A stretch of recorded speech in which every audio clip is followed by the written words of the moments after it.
Hi, this is Stuart Beal with Beal Real Estate. We've got Jeff and Jake on our construction management team here today on the Beal Real Estate podcast. And we all come from a construction background, but we're also heavily into real estate property management, helping clients buy and sell. But often that comes with construction components, of course. Everyone who wants to buy a property wants to improve the property upon purchase, and we're here to help them do that. Also, from a property management perspective, in the state of Michigan, the average age of a building is over 100 years old in many cities. And so we've just got a lot of maintenance, a lot of construction, renovation projects that we need to do on the historic buildings that we own and manage. Jeff's worked for us for more than 15 years. He has a construction management degree from Eastern Michigan University. Jake's worked for us for 2 years, and he'll talk about his experience in the construction field a little bit later. But let's jump right into it. What are we working on this week? So I want to jump into 103 North Adams. It's a high-end complete renovation.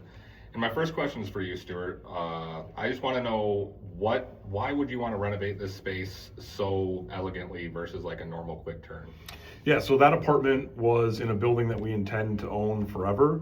The woman who lived there, she lived there for, I think, 7 or 8 years.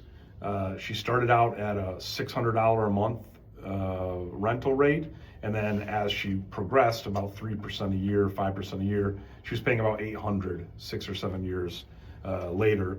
The property is directly next to the EMU Business School, which is now a Michigan medical facility, and downtown Ypsilanti is up and coming. So I knew that if we went in and put some serious money into the unit, we could rent the apartment for $500 more a month. And so we went from an $800 a month to a $1,300 a month. And it did cost a lot of money to do that, but it increases the value quite a bit more than the cost of just the renovation. All right, like on that specific job, what did you ask your construction team to do specifically? So I told the construction team to make it super high end, and that's all I said. The construction team then took it from there, designing the project.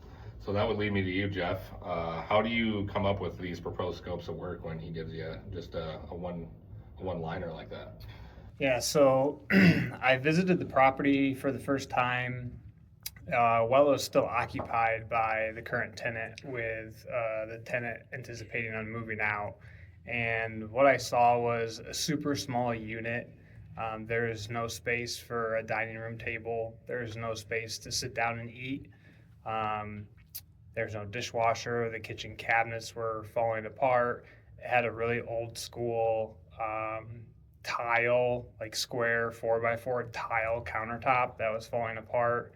And then when you walked into the bathroom, you felt like you were walking into the 80s. Everything was old and outdated. Sheet vinyl laminate flooring. Tub was your classic beat up tub that needed to be replaced. And then your bedroom had 2 boarded up windows hidden behind some drywall. Wasn't sure why someone boarded that up. You had a closet that was only no more than 2 foot wide, so you could maybe hang like 10 shirts, but then you had no more room to hang any of your clothes. There was no washer or dryer. If you wanted to use a washer or dryer, you had to walk down into the basement, which meant you had to walk outside of your unit through a storm cellar door and then down into a basement. So the functionality of this just wasn't that great at all. And so I decided that we needed to pretty much gut the kitchen and the bathroom and update that. We remodeled the kitchen and did it in a way where we added a peninsula and an eat-in bar style sitting area. That allowed the tenant to have a place to sit down with a guest and actually sit down and eat versus being forced to eat off the couch.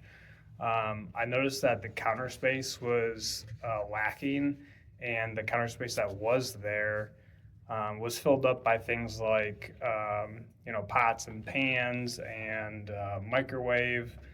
So it left you with no counter space. So we added additional cabinets, which allowed us to store some of those things that was taking up the counter space. And we also did a built-in microwave. So instead of having the microwave sit on your countertop, we got that up above the stove, freeing up more counter space. In the bathroom, we weren't able to make it any larger, but we just really updated it. We did custom tile floor. We did a custom tile shower, new bathroom vanity, toilet. We did a fun exhaust fan that had Bluetooth speaker in it, and some lights. So when you were taking a shower, you could tune up your favorite music and it would dance some lights to your music. We did a high-end mirror that would defrost. So you'd hit a setting, and instead of getting out of the shower and having to wipe the mirror off from the fog, it would not fog up.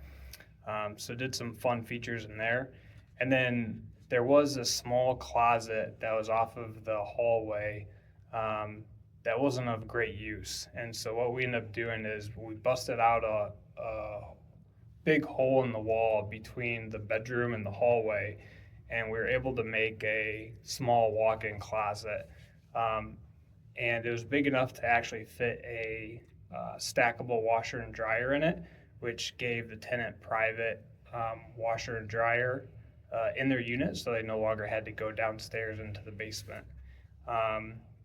So these things were all kind of based off of functionality, with the mindset of how do we make this small unit that we can't make bigger, how do we make it better to increase the value of this unit and allow our team to rent it for a higher price. Yeah, I mean, just everything you just noted there off of Stuart just telling you to make it look really nice. Obviously, it's crazy detail. Stuart, when Jeff initially came to you with the proposed work of what he just described there, what were your initial thoughts? Yeah, so we're in a situation where the city of Ann Arbor is building 10,000 high-end apartments. Eastern Michigan University's student population, when I went to Eastern in 2006, was 24,000. It's now just 10,000.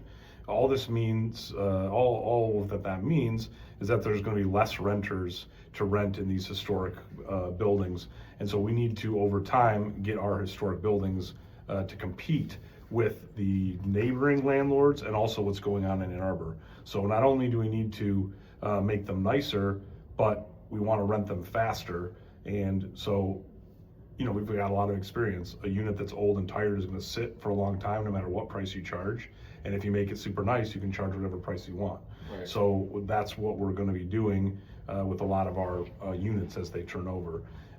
Now we can't do them all at once because these things take a lot of time, so you lose rent while they're being done, and they also cost a lot of money, but they're really going to preserve the value at a minimum and maximize the value of these buildings going forward. So this building is worth about $600,000, and so spending 10% of the building's value approximately to improve one unit is not completely out of line. And this person that lived there, I think she moved in the day I bought the building, so it hasn't been touched by us at all. And so there's not only did it need a lot of things to make anyone rent it in the future, the upgrades really drove the value and drove the rent. Well, it sounds like you got a good eye on the future and where things are needing to head. And where exactly did you get the idea for all these things? Well, Jeff and I have been working a long time, for 15 years, so I trust him to write scopes and make decisions for me. I don't have to choose colors or finishes or things like that. So we just get the project set up and let Jeff off to the races, starting with permitting. How do you do that? Right. So initially, after those thoughts, what did you end up giving him the okay to go on and start after his first proposed scope? I told him to proceed with all of it, or Nice. 95% of it at least. Did you have a number in your mind of what you thought the project would cost going into it? $50,000. And Jeff, what did that end up being? Yeah, so at first Stuart told me that I didn't have to estimate it and just go ahead and do the work. Nice. And of course, the first step to any project is to go and get quotes from all your subcontractors that you need to do work. And so by doing that, I had a decent amount of numbers in from subcontractors to kind of have an idea of where we're looking at numbers. And then for our in-house work, I did just a real quick, off the top of my head, guess on how much we were going to have to spend on top of our subcontractors to complete this job. And I think it ended up being around $55K. And so I ended up going back to Stewart, like a month later after getting all these numbers from the contractors, and said, hey, I think it's going to cost $55K. I also gave him some pictures of the kitchen design and bathroom design and some of the looks and colors and stuff we were going for, and asked him, does he still want me to proceed? So when you heard the number 55K, Stuart, what'd you think about that? Yeah, let's go. Just hop right into it? Yep. And then what ended up being like the beginning of the scope for you, Jeff? Like, how did you start that project? Yeah, so first step was trying to get permits pulled, and so for this one, I thought I'd try to cut a little bit of a corner, and we tried to pull a permit without hiring an architect, and so we drew some floor plans in-house and outlined some of the areas that we were making changes to. There really wasn't that much work structurally. It was literally enclosing 2 doorways, cutting a hole in the wall, and framing in a closet, a walk-in closet. So I gave it a shot at doing that in-house and submitted it, but unfortunately the city mandated that we get a licensed architect involved. So we ended up just passing our drawing over to the architect, and he took our drawing, drew it up formally, and put his stamp of approval on it, and then we were able to get the permit. So obviously, like, dealing with something like that with the city is that's adding more steps for you during the job process. How do you handle the things like that come up that are going to cost extra money and extra time towards that specific job? Yeah, you just got to learn from those things and understand on your next project that you're not going to be able to get away with that. So instead of wasting time trying to do something by yourself, you just got to plan for it ahead of time and anticipate that expense moving forward. Right. How many different contractors were involved in this specific one? Yeah, I think this one ended up being 8 contractors plus our in-house work. And you said it looks like the job started in December. How long did it take? I think this was a 2-month-long project. We performed really well on this. Once we got it all scheduled out, we stuck to our schedule pretty well. If anything, we came out a few days early. So I have a great assistant, Landon, and between me and Landon, we were knocking it out of the park. As soon as an issue popped up that might have put us off schedule, we were able to kick it back into gear and get things back on track. So it looks like the initial cost was $55K. What did it end up all being at the end? Yeah, so once we finalized this project and closed out all the numbers, it ended up costing us about $70K. $70,000? That was because there were unexpected things that were happening due to the historic nature of the property. Yeah, so some of the different things was, I think there was about $3K of unexpected electrical work due to just old electrical work. Once you open up the walls and seeing things that you couldn't see before, there's more electrical work that was needed. One of the things we did with this project is we disconnected the old boiler radiators, removed them to allow us to put nice new flooring in underneath them, but then we restored the radiators at the same time. But in the process of doing that, we discovered some leaks with the boiler piping that was below the floor. And so there's about $4K of unexpected boiler leaks that we had to address while we did this. There's also an unexpected leak where we installed all new drywall in the walk-in closet, and then the next day we walk into the job site and there's water leaking down through my brand new drywall. Turns out the tenant shower above this unit was leaking, so we had to spend some expense on fixing the plumbing that was above our brand new work as well. It's always great to find out after the work's done, isn't it? Yes. So would you recommend budgeting a contingency working in historic houses like 10% or 15%? Yeah, because historic houses always have a lot of hidden issues that you don't anticipate, and you can't see or figure out until you actually get into it. Nice. And we rented the apartment 18 days after the project was complete. And before we started the project, we tried to rent the unit and got no interest at all because of the beaten down condition.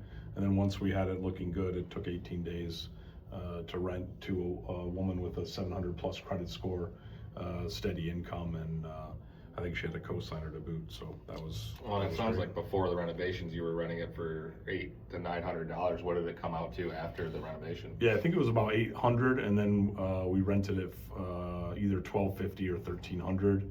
And I think as the area develops more, you could rent it for a little bit more, but I think that's a good price for the work that we did.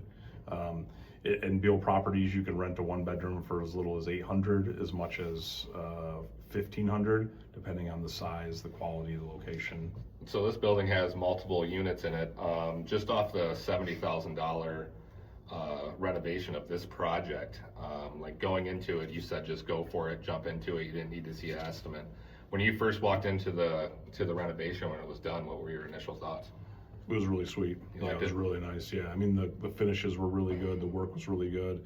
The Bluetooth speaker and the mirror kind of added a cool touch. The kitchen was actually functional, and the best part was the washer and dryer. Anytime we renovate a unit, that we want to put in a washer and dryer, because, you know, how are you going to compete in a slow market without having washer and dryer? Without being full service, Yeah. you know, everything you need for the house. Yeah, So, good. do you think, like, how much do you think this increased the property value of doing this renovation in this one unit? Yeah, so just on like a rent metric, it increased the value of the renovation, and then also you have to consider a sales price renovation. So, you know, I think it was worth it. We have ample cash reserves to do these types of things, and if we need to finance them, that we can. So yeah, it was worth it. And I I'm mean, just happy with it. $400 more a month every month too. Yeah. On top of that. Exactly. Yeah, let's talk about 2930 Marshall. Before we jump into the construction aspects, let's talk about how Beal Real Estate can help people with their real estate. So if you have a property that you do not know what to do with, you should call us, and we will help you unlock the value of that real estate, whether you're going to rent it, whether you're going to sell it. And so what happened here is a friend from high school inherited this home from her mom, and the home has good bones but needed to be every square foot, walls, ceilings, floors, needed to be redone in order to make it a modern house. And so she hired us to do that. And so we're going to have multiple relationships with this client. We're going to renovate the house, we're going to rent the house, and then if she ever wants to sell the house, we'll sell the house. And so we're going to do full service for her. We had a house that couldn't be sold in the condition it was, without a very distressed price, and it couldn't be rented at all. It would have been not possible to get a city inspection passed. So the project was necessary, whether you were going to sell it or whether you were going to rent it, and that's where Jake got involved. And the client gave us like a one sentence instructions, which is make this really nice. Yeah, basically she said, you know, I want it to be modern, I want it to be functional, and she was looking to, you know, have it a easy, seamless move from what it was to bringing the space back to life, adding property value, getting a renter in there. Basically, I was told just to make it nice, as the words we hear a lot around here. So I jumped in, kind of got into the design work of it, and started working with colors and some materials and seeing where I wanted to go with it. On the initial walkthrough, me and Jeff discovered that there was hardwood floors under all of this old carpet, which I'm a big hardwood floor guy. So we ended up working out a scope that we refinished all the hardwood floors. We ended up renovating the entire home, everything from the doors, hardware, every vanity, toilets, I mean, everything you can imagine. One of the main things in the house that I wanted to work on was the kitchen. It had no dishwasher, barely any cabinet space, not enough room to walk around. So we ended up doing a full gut in the kitchen and doing a complete custom kitchen cabinetry set. And we were able to get a dishwasher in there, and then some granite countertops, and the space just came alive after we did that. What was the original estimated price for the job? It first came in at $114,000 for the full renovation. And then we had some asbestos, we had some plumbing, we had some client requests. Yeah, after you got into it, we did some demolition and realized there was some plumbing lines that were just completely rotted away inside the walls. We ran into some asbestos flooring in the bathrooms and the kitchens. We had to rip those up. So those things were added to the price a little bit. I think we came in right at the end, right around 27 or 127,000. Okay, great. And how many subcontractors were involved? Oh man, I think we had 7 involved on this. Actually, no, 8, including the landscaper. So yeah, we had 8 of them. Okay, great. And then I think you had 9 because you got the ducts cleaned. Yeah, ducts cleaned And then too. we got Yeah, so 10 9. because the city of Ann Arbor required the Oh yeah, environmental. So the HERS assessment, that's something that we ran into in the city of Ann Arbor, which I guess it's pretty standard for Ann Arbor. But basically, they come in and do a full assessment of the house and look over the green assessment of everything that's operating in there, from the air tightness of the doors to the windows to the furnace, the AC, pretty much everything. So how do you keep 10 subcontractors organized in terms of like paperwork, scheduling? That guy can't be there when this guy's there. This guy can't be there when that guy's there. Like, how does that work? So we've adopted a software here over at Beal that we're running, and it just really helps us estimate, keep everything in line. We have scheduling through there. We can contact the client portal. All of our contractors, we pretty much require them to be active on this software so we can update them. We can run them through the schedule. It sends them updates. It sends us updates. And also just the old fashioned giving them phone calls and making sure we're all on the same page. Yeah, great. So communication is key. This client, I'm exchanging probably 50 to 75 Facebook messages through this process. Every time you shared pictures, I would forward them via email. We met at the house, I think, twice. Yeah. With the client. We talked on the phone multiple times, probably 50 to 100 emails back and forth. And so at Beal Real Estate, in our construction projects, we pride ourselves on communication with the client. These clients don't want to do the work, and a lot of times they don't live in the area, but they want to be like heavily involved Right. from like a just seeing it process. Yeah, definitely through the process too. Yeah, exactly. So we updated the client every step through the process. And what's the software called again? It's called Builder Trend. That's what we use. Okay. And no matter what the project size is, I think it definitely brings ease of use for us when it comes to talking to the clients, scheduling, and even our in-house guys. I mean, everything's organized through there. And what part of the project are you most proud of? I like the kitchen. The kitchen looks great. And then, I mean, at the end, now that I think about it, the exterior was so crazy with the vines and the trees and just overgrowth that after we got all that cleaned out, the inside of the house was beautiful. I'm happy about that. But after we did the outside as well, like right at the end, it just really opened up the whole house and just made it all complete. Yeah, great. And what happened with the landscaping? Like the former resident just let it go over time? Oh gosh, it looked like there was 4 years of just neglect. I mean, there was vines growing into the house. Every bit of the chain link fence was covered in vines growing through, twining through. And it was just the gutters were growing trees out of them.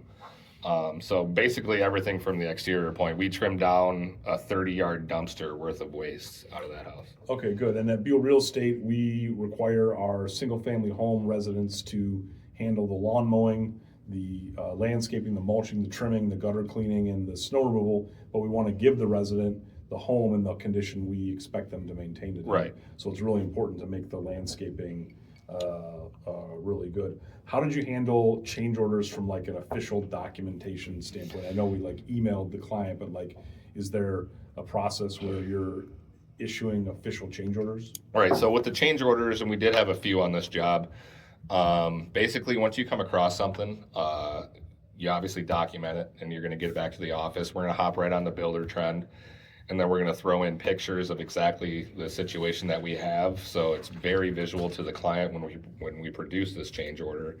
And then the description is basically just gonna be as specific as possible to be able to put all that together. And inside Builder Trend, I find it's very quick to be able to do anything like that. I mean, once I find a problem, you can even do it on your phone, and you have your change order sent within 5 minutes of discovering the issue. Great, so that's 2930 Marshall, $127,000 project in Ann Arbor. Beal Real Estate can handle a $127,000 project, no problem. We can also handle a $5,000, $6,000, $7,000, $8,000 project, no problem, as long as we manage the property. And then we're looking at a school renovation into apartments that may be a $4 million project. So we can handle any size project that you throw at us. That's Beal Real Estate and GoBeal.com. Thank you so much for attending, and we'll update you again soon.